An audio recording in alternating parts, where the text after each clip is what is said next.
Hello, driven dietitian or future dietitian.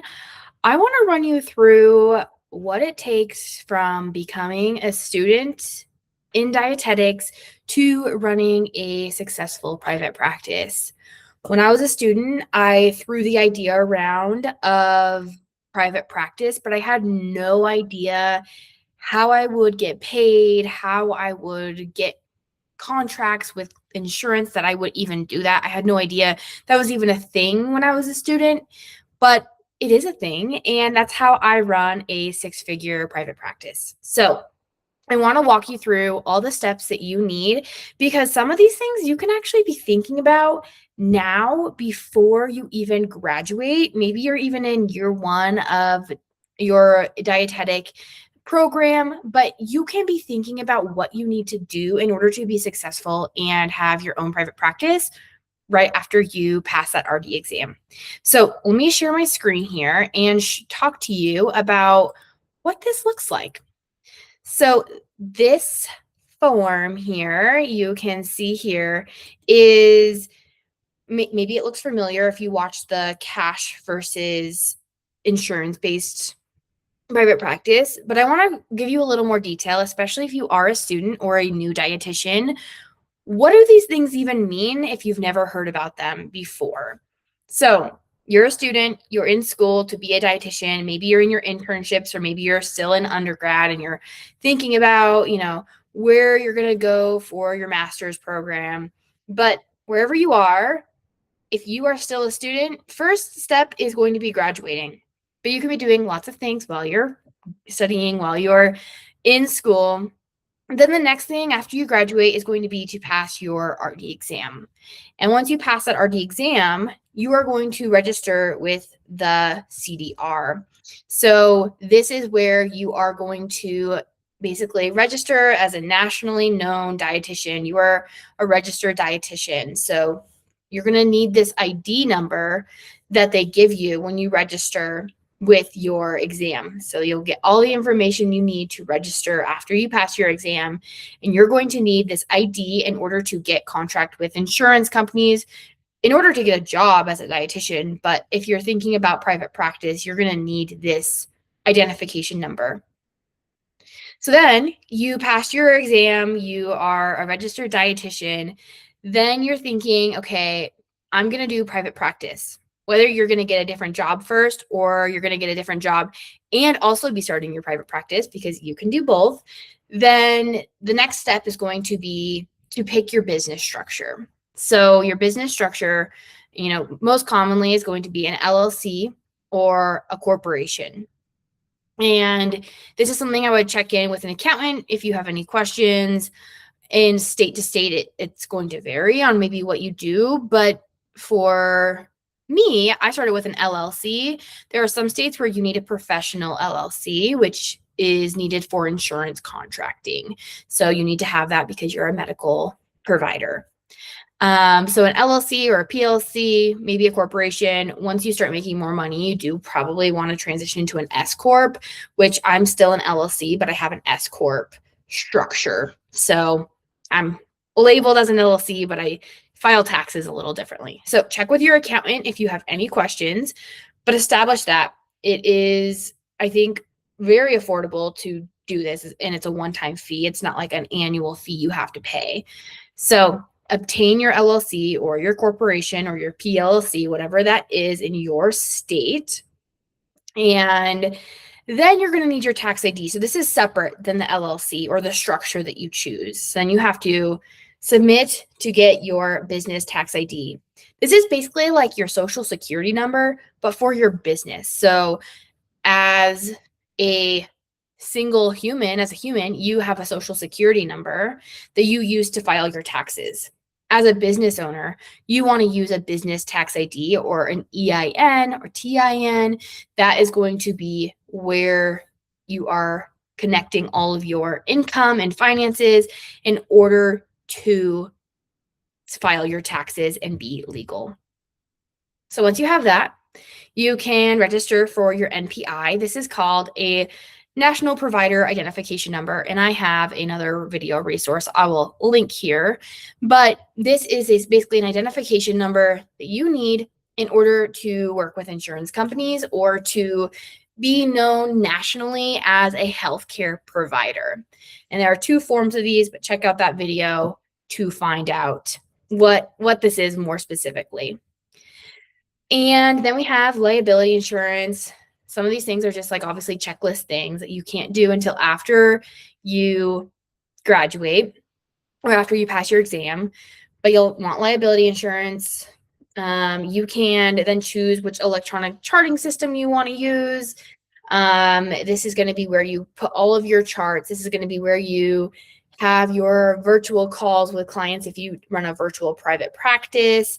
This is going to be where you have them upload insurance cards. This is going to be where you have their confidential forms that they sign for your practice policies. So if they don't show up or they late cancel, they get charged a fee. This is going to be where you have all of the paperwork, all the confidential contracty things here for your clients and for you to have things safe. And then we have the CAQH. CAQH is a third-party platform, and there's another video I have, and I will also attach this here, but it's a third-party platform where you get to connect all of your information, your state licensures, your CDR, your liability insurance, which I didn't even put up here. This would be also, you need to get your state license, and that's going to be through your individual state.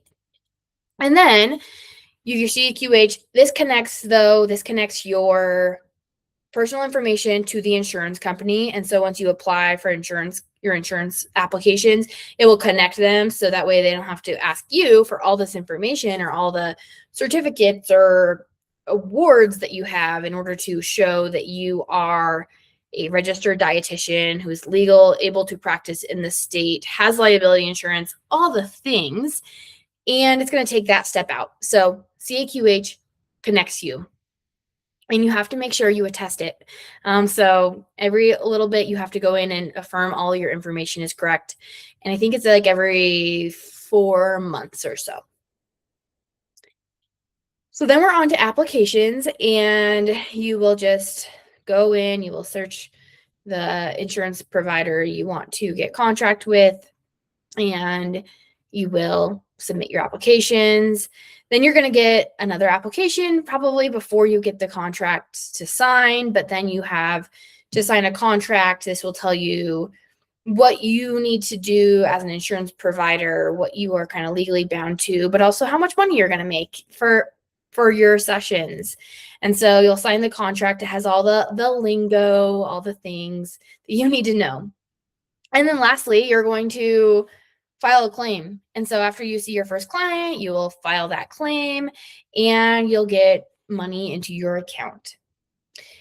This all feels really overwhelming. I know I didn't know what any of this stuff meant when I was first starting my private practice, as a fresh dietitian. So all of this stuff, I actually created a free resource for new dietitians, for dietitians who are looking to add insurance into their private practice or start an insurance-based private practice. If you're a student, though, what can you do to be successful before you can actually start some of these things? And here's what you can do. Let me make this bigger. What fields interest you? What population do you want to work with?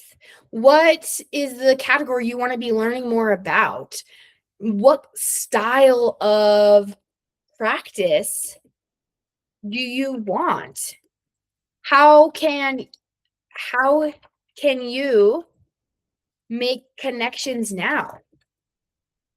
Can you reach out to healthcare providers? Can you talk with people in your community that you're going to be starting a business, that you're going to be starting a practice? Could you maybe even start a social media account where you share about the things you're learning in nutrition and all the things that you do in order to build trust with your future clients that are going to come to your door?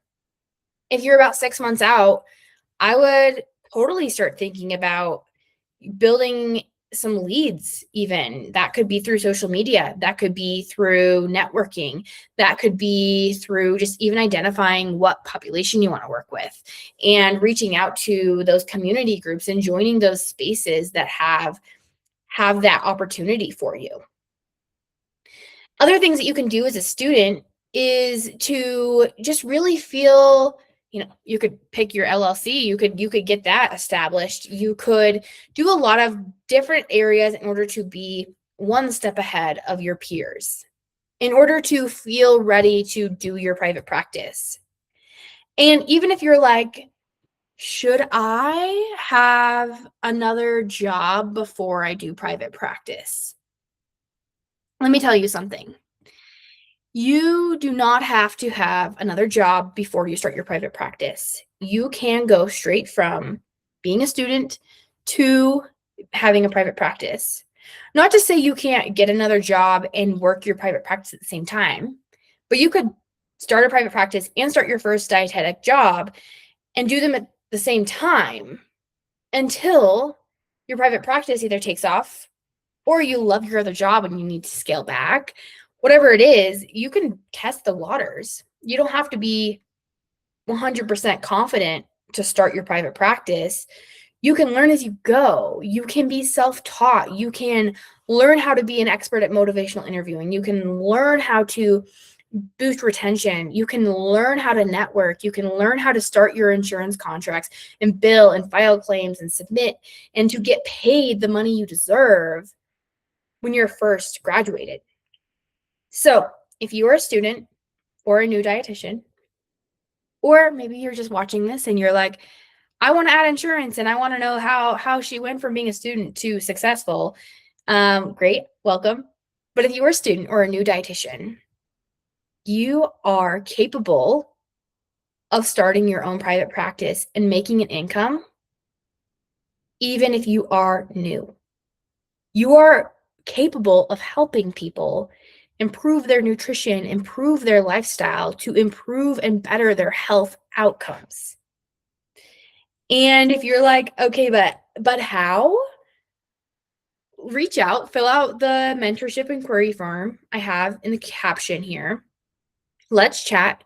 If you're a student or a new dietitian, you get a special deal on my Insurance Mastery Academy to learn how to get contracts with insurance companies, to get paid, to get your first clients, to go through the process step by step, all the things that were listed on that sheet, where the links are for MPI, for CAQH, for billing, the specific codes to use, all the lingo explained to you so you don't have to feel so lost.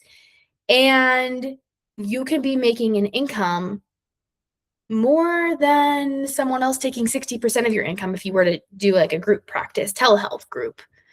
But if you did your own and you had even 2 clients, you are making way more money and you are being able to learn on your own.